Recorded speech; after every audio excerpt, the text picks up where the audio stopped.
go back to the Mendel example. Was Mendel's solution as offered an intelligent design? Or would you call that random chance? I think I had a question in the same line. As an atheist, I'm sure you're aware of the first cause argument. If there's an intelligent design, it means complexity came from complexity.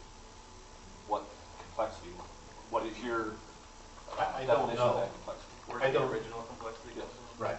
I don't know, and that's obviously more of a philosophical sort of question, but in the context of this debate, I am suggesting that we will find something not akin to DNA or something within DNA. And is everyone aware that there's multiple theories on aging, Princeton? Does anyone know the two major theories on aging? Well, one of them holds that we wear out, like bearings.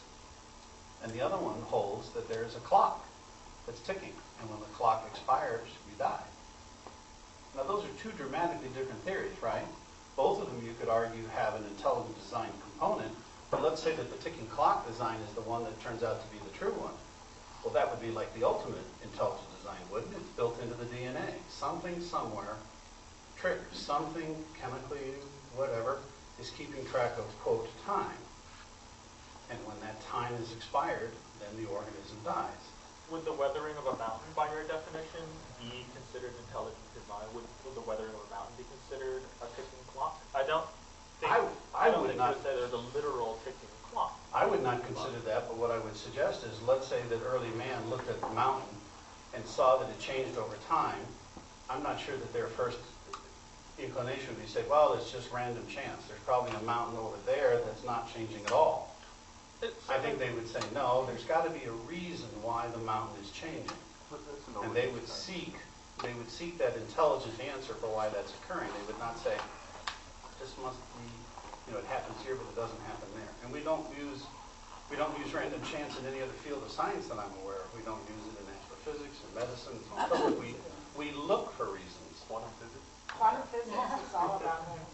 Well, quantum physics is all about that. But there's one point that I would like to bring up. You keep on using the phrase random chance, and that's something I would like to address. Because it seems to stem from a very fundamental misconception of what evolutionary theory actually says. Mutation is random. That you are right that some mutations are deleterious, but what we find is that most mutations are largely neutral, or largely neutral in most environments, and then turn out to be significant in a later environment. Sometimes they're straight up advantageous. For example, mutations for increased muscle mass, the upregulation of some genes involved in building muscle proteins, which happens in a population that has a lot of food resources and can support such muscle mass. That would be an advantageous mutation. That mutation would be deleterious in an environment which has very few food resources, which is very food poor. That mutation would cause an individual with that mutation to die. And most mutations are neutral. Most mutations adjust something in the genetics which we can't tell what it is. And we can't tell the effect of most mutations that we find. Every single human born has something like tens of thousands of new mutations in their genome, most of which we'll never, ever see the effect of. And what we find is mutation is a random process which creates variation. That variation is non-randomly selected. Variants are non-randomly selected by the environment that a population finds itself in.